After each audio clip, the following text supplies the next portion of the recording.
The evening arrived, and Mike and Winona drove into downtown Los Angeles in Veronica's car. They started talking. So nice to be with you, Winona.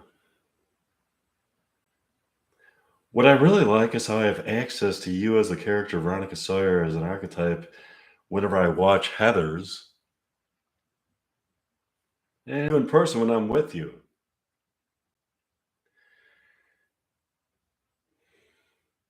As a matter of fact, whenever I watch any of your movies, I feel that union of souls with you on a profound level. Those are different aspects of my love for you.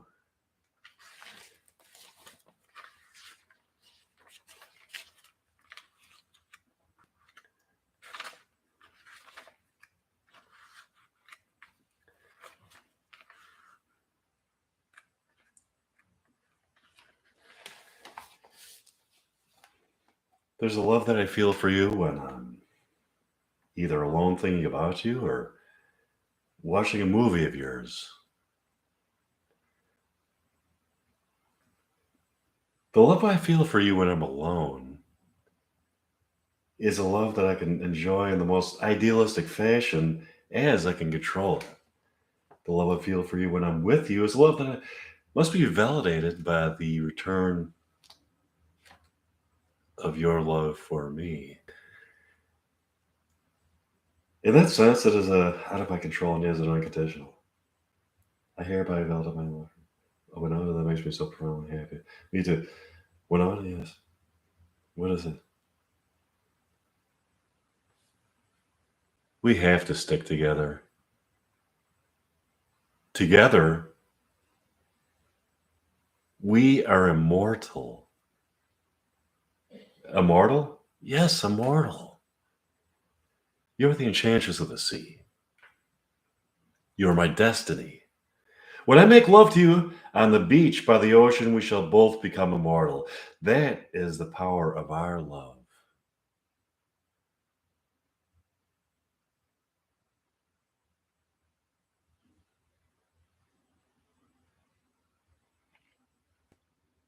That's beautiful to describe immortality. It will be a union of our souls in a place so beautiful and so full of pleasure that it can only be experienced by transcended souls that have discovered the light of knowledge and eternity.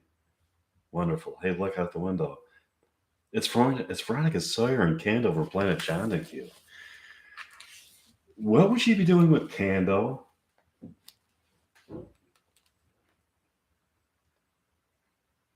Veronica has been developing a relationship with Kando. Kando is brokenhearted over losing Azadorex. And Veronica's been trying to console him. Oh, look, it's Azadorex with another alien.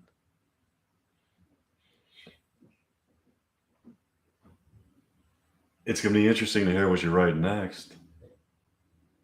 I can't wait to make love to you. For now, would you like to take a walk along the ocean? Sure. Mike and I will walk along the Pacific Ocean in a wonderful evening. They slept on the beach in the moonlight that evening.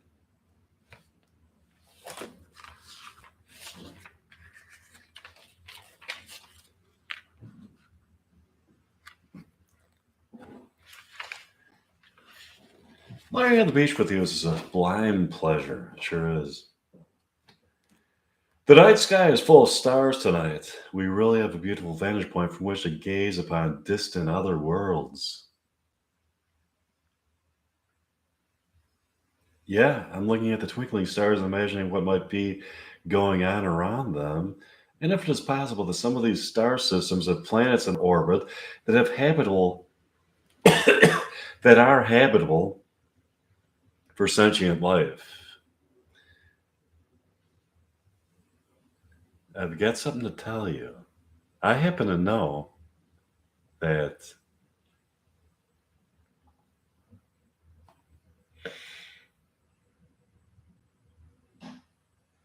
there are other planets that are habitable for sentient life.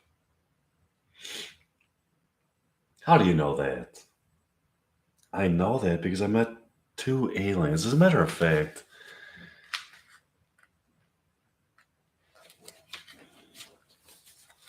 Kando and Isidorex from Planet Janiku are based on the two aliens that I met. I found that very difficult to believe. I'm not ruling out the possibility of life on other planets, but astrophysicists have not given us much evidence to conclude that there are many planets out there habitable for sentient life. Why do you find that so hard to believe? You've seen characters that I've written into archetypal fiction suddenly appear here in concrete reality. There are many other astounding possibilities that can be seen. Continuum that interfaces fiction with reality. There's a continuum that interfaces fiction with reality. Yes, there is. On the continuum that interfaces fiction with reality, fiction can be reality and reality can be fiction. Some realities that take place here and what we are assuming to be real reality were born out of abstractions drawn out of fictions that are themselves the real realities and not the real realities, paradoxically.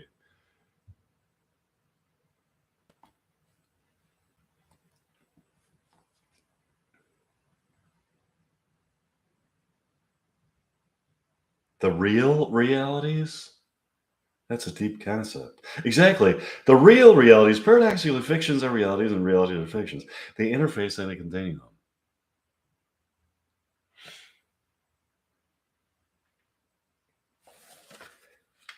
You gave me a lot of new stuff to think about. Right now, I want to think about making love to you beneath the summer moon along the tides of late June.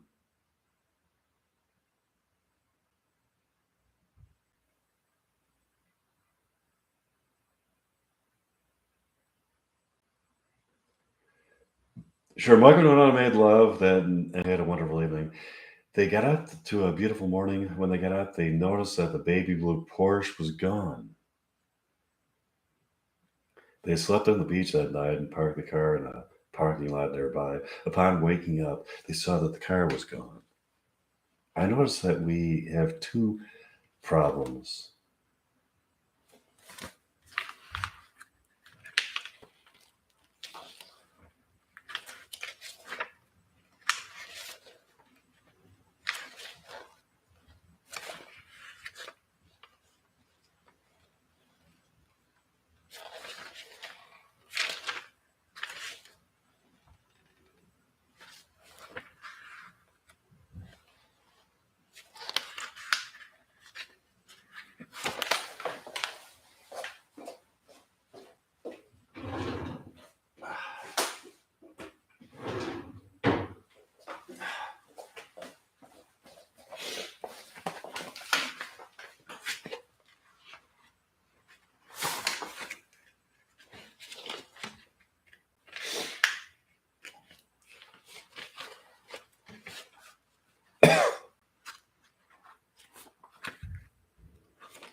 Uh, the first problem that we have is that we is that I borrowed that the car that I borrowed from Veronica Sawyer without her consent has been stolen. The second problem we have is being stuck in Los Angeles. We don't have enough money to get home. This is not a bad place to be stuck in, Winona. I'd love to sleep here with you on the beach every night and make love to you beneath the stars. That's all fine and dandy, but what the fuck are we gonna do? What the fuck are we gonna eat? It's never too late to go cannibal.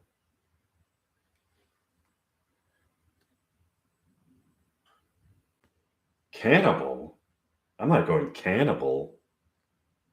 You would be surprised what people are willing to eat in desperate situations. First of all, you have to have a dead body to cannibalize before you can even consider going cannibal. I'm not suggesting we kill anybody.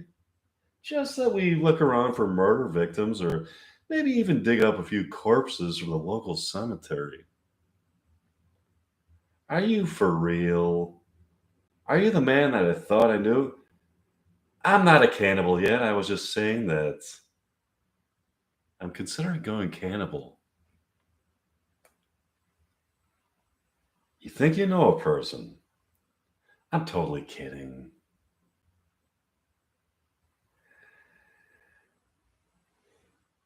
I would never go cannibal. I guess I deviated the conversation to some pretty dark humor. Let's bring it back to the light of eternal. Let's bring it back to the light of the eternal, where enlightened souls feel a immortal glow of a heightened feeling of love, removed from earthly hatred and pain. Let's wander through that labyrinthine realm of unearthly pleasure. That sounds like a plan.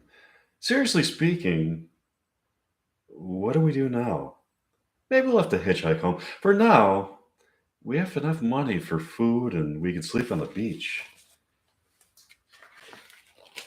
That's great. Let's implement that plan. Sure.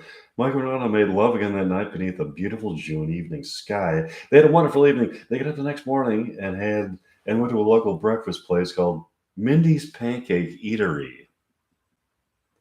They walk inside and find a table by a window looking out on Rodeo Drive. Wow, Winona. Here we are at a swanky pancake eatery on Rodeo Drive. Yeah, isn't it wonderful? It's a great place to people watch. Yeah, if you like to watch rich people climb into their Porsches and Lamborghinis and drive off to find new forms of exquisite pleasure, what forms of exquisite pleasure are there to be found? My point exactly.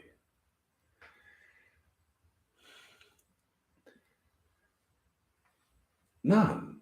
Money is wonderful, but the most profound and exquisite pleasure a person can have is being truly in love with a person that you are predestined to be with for eternity. Yeah, but money is nice to have, isn't it? It sure is. I'm not denying that. Oh, here comes our waitress.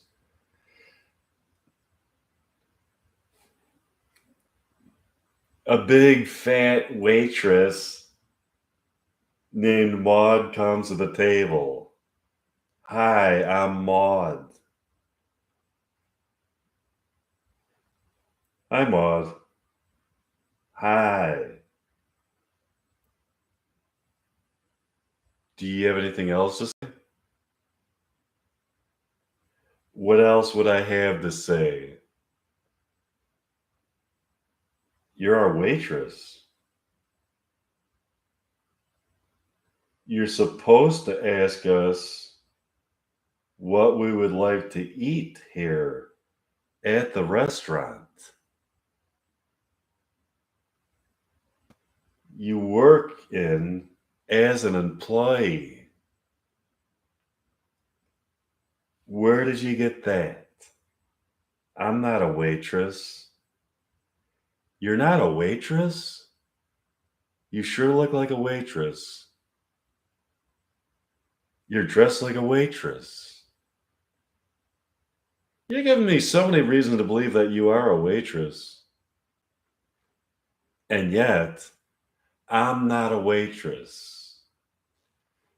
Usually, when a woman comes up to the when a woman comes up to the table in the restaurant where I'm seated, dressed up in an apron, it's a waitress. I'm not a waitress. What are you?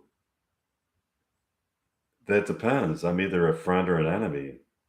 Beware my wrath. Bye. With that, Maud walked out of the front door of the restaurant into a beastly hot Los Angeles morning. What the fuck was that? I think it was probably just some crazy lady. Let's just eat. Sure, Mike and Winona ate breakfast. They walked around town and had a wonderful morning. Um, okay, let's see.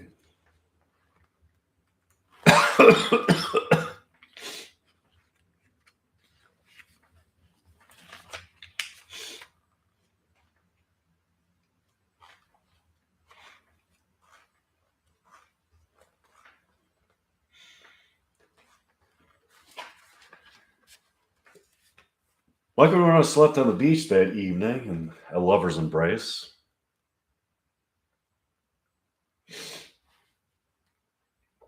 Calmed by the waves of the ocean that glistened in the moonlight and brought roaring waves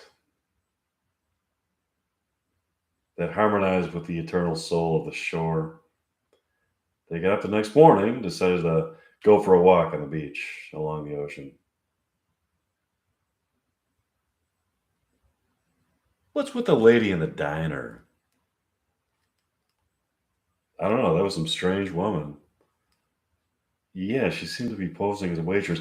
I don't know who would pose as a waitress, only reveal themselves to be some strange lady. Yeah, it's really bizarre. It's such a beautiful day. You just want to look into your beautiful brown eyes and feel the sea breeze on my skin.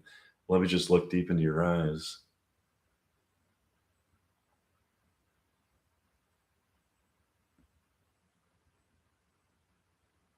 Sure. I don't want to talk about. I don't want to talk right now. I just want to stare deep into your eyes and feel a deep connection to your soul. I want to get inside your soul and feel the tantalizing beauty of a soul that was brought into existence to feel my soul as we wander through fields of never seen beauty and never before felt pleasures that transcend physical pleasures. Mike looks deep into Winona's beautiful eyes for an hour that beautiful morning. That's how I know you were meant for me. It's in your eyes.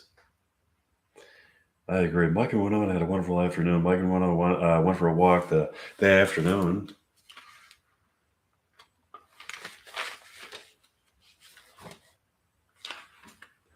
along the ocean. In the distance, there's a ship on the ocean. They saw what appears to be Veronica Sawyer and JD from Heather's in a love embrace kissing on the ship. Do you see JD and Veronica Sawyer on that ship? I see them. Dalton Donner is not going to be happy about this.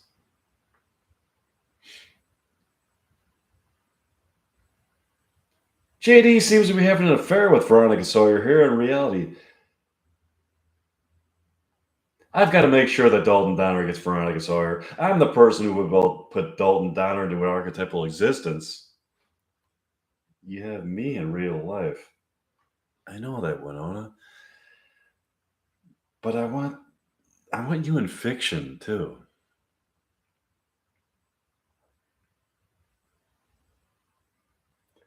I want the real life Winona Ryder and the fictional Veronica Sawyer. That's profound. I think you'll have both. I think you'll have them both. I'm determined to. All of a sudden, they see a speedboat pull up beside the ship, and it is Dalton Donner. As Veronica Sawyer is kissing JD, she pickpockets his wallet and quickly climbs down a rope ladder and into the speedboat with Dalton Donner. They cruise off at high speed in the speedboat with cool sunglasses and huge smiles on their faces. Did you see that?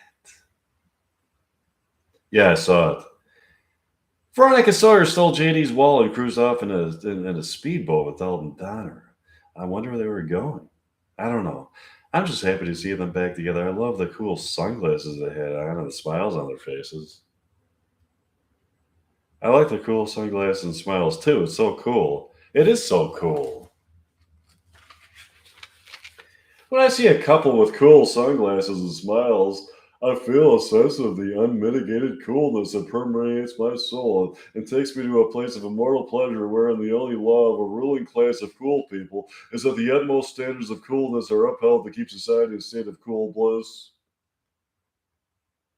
Forever shall they cruise down Route 66 in a Chevy Corvette with James Dean in the driver's seat under a sky of unlimited cool possibilities with cool sunglasses and smiles on their faces. That's so cool. Mike and Winona slept on the beach that night under a sky of serene wonderment whose crescent moon peeked in and out of the clouds and seemed to observe them making love.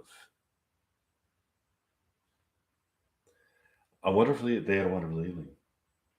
They got up the next morning and went to a breakfast place called the Breakfast Place on Rodeo Drive. A woman named Penelope took their order.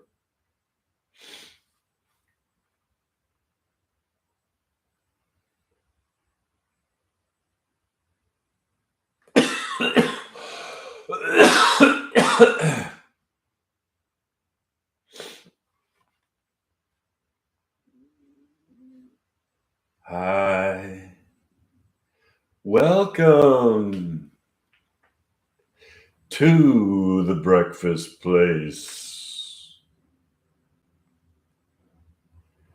How can I help you?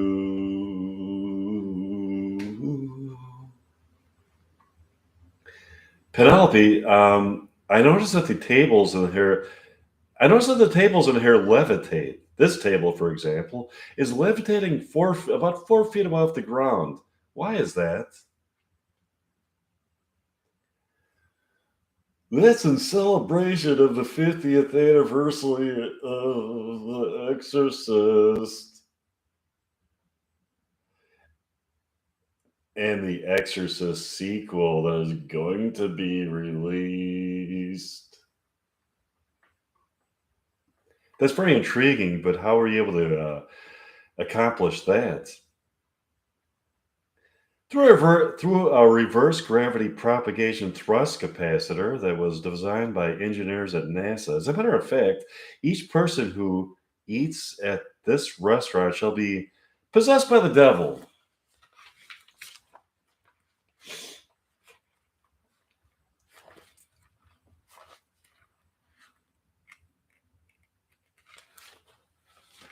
Temporarily, and then exercised by me before they leave. This includes you.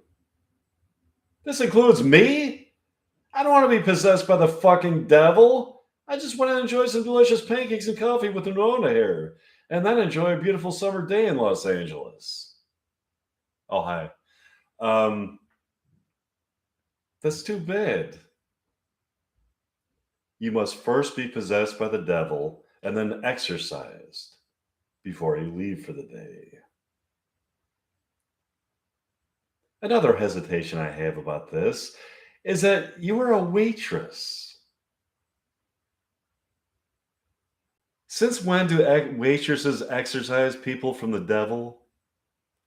Put it another way, since when do waitresses perform exorcisms? Since when do waitresses exorcise the devil out of people? Since when? Tell me that.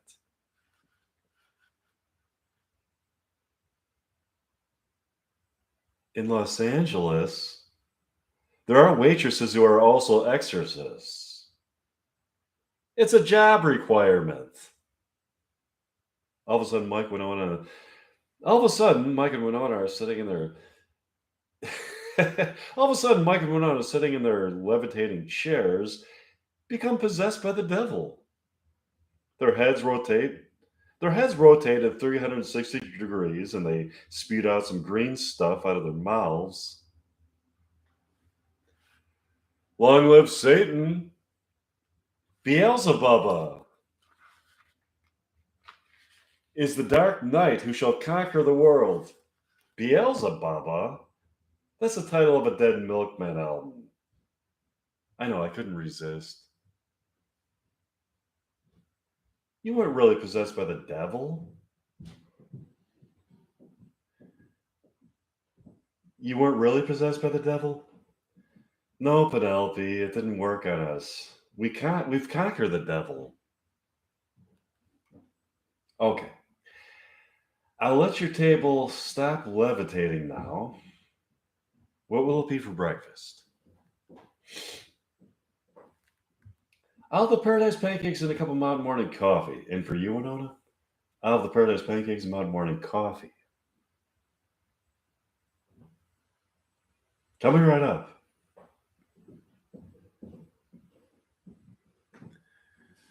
So, Winona, I'm excited about the release of Beetlejuice 2. Oh, great. Yeah, I'm happy that you're excited about it. That being said, what I think would be even more exciting and more fulfilling for you as an actress would be to make Heather's too. Believe me, I agree. I think that's the best movie I ever made. It's such a classic. I like how it's gained its fame. I like how it gained its fame as a cult film. I remember watching it in Chicago when I lived in Chicago in 2015 and really enjoying the bonus features after it, where cast members were interviewed about the processes of and experiences related to making the movie. When the prospect of making Heather's 2 was raised, and you said that you would love to, from that moment on, I was truly inspired to write Heather's 2 and try to get it perused with you and I as the main characters.